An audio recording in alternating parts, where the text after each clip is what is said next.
Hello all, welcome to the notes for today. Hopefully you watched the intro video talking about evolution and how introducing this, looking at this as a theory. But today getting down to some of the details of it. So evolution, and that is Charles Darwin. So definition, theory, derived from Charles Darwin, stating that species change over time. I touched on this a little bit in the intro video too, but evolution really in itself is change. And then Charles Darwin came up with the theory of evolution, that things came from common ancestors. So some things I mentioned too in the intro video, microevolution, like microscope, smaller period of time, so over a few generations, maybe like 50 to 100 years, within a population or the species. So Darwin's finches, over some generations, the finches, their beaks adapted for different foods. They were still finches. Macroevolution, we're talking a lot of time. So geologic time, we're talking like millions and millions of years above the level. So this is where we have like one common ancestor. Over time, through adaptations, it's now two different species. So common ancestor to humans and apes, humans. That's what the theory of evolution stated. So macro, micro, very different. So just be aware of that. So who was Charles Darwin? He had an interesting life. He's considered the father of evolution. There were other people who worked with evolution as well, who worked with his theory, but he's really the one who came up with it and who published it. Began his work age 22, 1831. He went on a 5-year, expedition around the world. He was on this boat. I believe it was a British boat. He was the naturalist. So his job was seriously just to go around and to look at the animals that were at the places they visited, see what the climate was like, see how the animals, what they ate, what they looked like, their fossils, their skeletons, all that stuff. So he collected fossils, he collected live specimens, and he studied the relationships between them. How are they related? How are they different? Why are they different? Is it the setting? Is it where they live? What goes on with that? I believe that Charles Darwin was actually a Christian at the time or at one point in his life. And he knew, going through this and working on this theory, he knew this would be pretty earth-shattering. Okay, he knew it would make people question things. And especially, 1831, almost 200 years ago, people didn't have just like the internet, or they didn't have a lot of access to information. So he knew he was challenging the current beliefs and the current systems. Remember too, we didn't have any there might have been microscopes, but there wasn't like DNA technology or any of that stuff either. So a lot of time was spent here at Galapagos Island off of South America there. So, and he noticed that lots of plants and animals are there that aren't in any other places. And he kind of wondered, well, what's the deal? Why are they unique to this area? He wondered, how could there be so much, like it says here, how much diversity on a secluded island? He noticed some stuff with iguanas, that one island had iguanas that lived on land. One island had iguanas that lived in the water. They swam to get their food. It's really, if you look it up too, look for like swimming iguanas or like iguanas on Galapagos. It's interesting to watch them. But he was like, why are these the only places where on one island they live on land, another island they swim in the water? How can that be? What's going on? Did a lot of work with tortoises, looking at them, the shell shape, what they eat, where they live, where they go. So he's kind of famous for working with tortoises. You hear about Darwin's tortoises. Now, it took him about 20 years to realize and to get his theory completed. But he noticed some things. So I'm going to number them here. 1, he noticed species produce a lot of offspring. Okay, especially I'm thinking like the more simpler ones, the invertebrates. Okay, they make a ton of offsprings. We're talking hundreds, thousands. Okay, but even though they have made a lot of offspring, there isn't one species that's taken over the earth, not including humans. That's kind of a side note. So you think of like insects. They make so many offspring, yet the world hasn't been overrun by insects. So they must compete to survive. The ones that are the best adapted to survival, the ones that they have the best defenses, the ones that can get the most food, the ones that can, keep their body warm and from freezing, those are the ones that survive. So yeah, here, food, space, predators, finding mates, finding shelter, a lot of things here. Ones that have the best coloring, so they blend in from hunters. Then that leads to 4, only some survive the competition. The ones that survive are the ones that are able to pass on their DNA. If something dies, it can't pass on its DNA. So if there's an animal and it doesn't blend in very well and it can be picked off by a predator, it's not going to reproduce. So that color of that animal, those genes, are going to become less frequent in the population. So these are 4 very important things to know. I don't know if you want to highlight those or circle those on your notes, but these are very important things to know. Like here, 1% of baby sea turtles. So they make so many offspring with the hope that a small percent will survive. Now, what we call this natural selection, the organisms with the best adaptations, the most fit for that environment, so the ones that eat the food that's there. The birds that are able to crack the nuts or crack the seeds of the plants that are in their environment are the ones that will survive. So sometimes we call it survival of the fittest, but the ones that are best adapted survive, the ones that survive reproduce. Those are the genes getting passed on.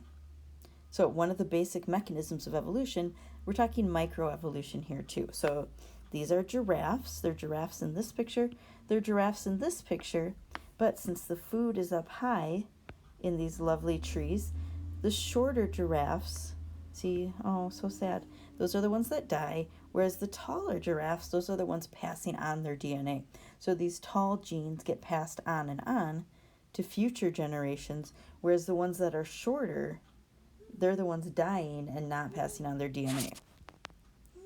My notes, it was just, oh no. Sorry, tap. So things that could change, or things that, it's kind of intertwined here. These traits could lead to better survival, and that survival could lead to changes in the amount of these traits. So color, the ones that blend in, strength, speed, size, body form, or like the muscles that an animal has, the stronger muscles, the better climbers, the faster runners. Oh no, this got cut off. The behavior traits, mating rituals. I'll have to check later on what the next ones say.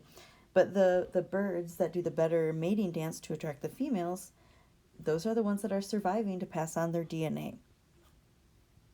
Here I open thing. And yeah, I found out what I missed. So behavior traits, it was mating rituals, where they live, how they find food,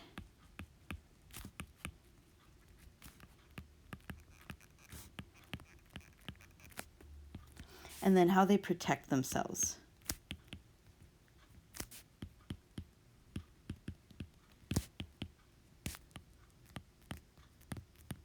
So that should get the blanks filled in there. And those are all things that animals either inherit, or they're taught by their parents, or they have the instinct for it. It can lead to a few different things. It can lead to adaptations. Adaptations are inherited structures. Okay, so the shape of a bird's beak, that is inherited. That is passed down to the offspring. Okay. Sometimes behavior can be passed down, or they can be taught. Sometimes, as instinct. But adaptations are not things that are just done to that animal. Like, for example, your own self, if you get a tattoo or get a haircut, years from now, if you have a baby, the baby is not going to be born with a tattoo or with that same haircut. Okay, but they could be born with the same traits you have, your hair color, your height, things like that. So they have these adaptations in response to the environmental factors. So the temperature, the amount of food around. The ones that live produce offspring. I feel like the motto of this unit is the ones that survive get to reproduce. If you don't survive, you don't reproduce. So when they respond to their environment, that implies that they're surviving. Okay, so they're responding by adapting or their species is adapting over some generations, allowing them to survive as a species. Okay, they reproduce, they pass on their DNA. The environment decides what's beneficial or harmful. So the environment, whether it's a change in seasons, all of a sudden it's getting hot out, animals with a big fur coat aren't going to survive as well. The environment, there's the Industrial Revolution, the moths, the light-colored moths, the dark-colored moths. Okay, the Industrial Revolution was what influenced which moths would survive. It's the rainy season. There's rainy season, so there's a lot of food available, versus dry season, there's not as much food available. Those are all things in the environment, and they kind of choose what's beneficial and what's harmful. And it could change. What's beneficial for hundreds of years could, after the environment changes, be more harmful. And the species will kind of tend to go towards the other adaptations. All right, hey guys, going back a little. All right, so talking about environment, how that dictates what's beneficial, what's harmful. Looking at this too, natural selection and what it impacts. It impacts a lot of things. Like one of them is anatomy. So looking at different animals to compare anatomy, and you'll be doing a lab with this later. Homologous structures, homo means the same. So common evolutionary origin, we said, or just a common relative here. They're similar in function, arrangement, or both. So humans here have that bone, cats have that bone, whales have that bone, but it's smaller. Bats have that bone. They all have these similar bones. I like it that this is color-coded. These aren't orange ones. Okay, so humans, cats, whales, and bats, we would all agree they use them for different things. Some might be similar. Humans and cats, they both walk on or use it for support, or it's similar. But bats fly with their wings. Whales swim with their flippers. So that's definitely different. So even though they have similar bones, what they use them for is not the same. Analogous structures, think like an analogy. It's like this. So they do not have a common origin or a common ancestor. However, they do similar things. So these are all things that allow animals to fly. However, they are all totally different from each other. You would not say, oh, a bird and a butterfly are related because they both have wings. Like a butterfly, their wings are they're smooth. They have kind of that powder on them. Whereas birds have feathers and they have bones inside. It's totally different. And they belong to totally different groups. Butterflies are invertebrates. They're insects. Birds are part of the bird group. They're birds. Okay, so analogous is they do similar things. Bats too. They fly, but bats are mammals. All right, so they do similar things, but they're totally different from each other the way they're formed. Vestigial structures, I don't have a nice cool trick for that, but vestigial, it's bones or structures that animals currently have that they don't use anymore. An example here, the humans with tonsils. It used to be important in the immune system. It's not as important anymore. We still have tonsils. We really don't use them. The appendix. Okay, maybe it used to be helpful in digesting. Maybe when, cavemen times, the stuff they ate, they needed that extra organ to make something to help them digest. We don't do that anymore. We don't need it anymore. If you take out your appendix, you're fine. Okay, they found evidence of hip bones in whales. Whales don't walk, but they could be related to, or they could have descended from, depending on your perspective, from animals that do. Snakes have some leg bones. Well, they don't have legs. Okay, so these are vestigial structures. It doesn't serve the original purpose of what they could have served. Being there, hopefully you'll find that helpful on the lab you're doing. Hopefully the POGL was kind of a good intro to this too. Let me know if you have any questions. Let me know if there's anything I can help you with. All right, so we're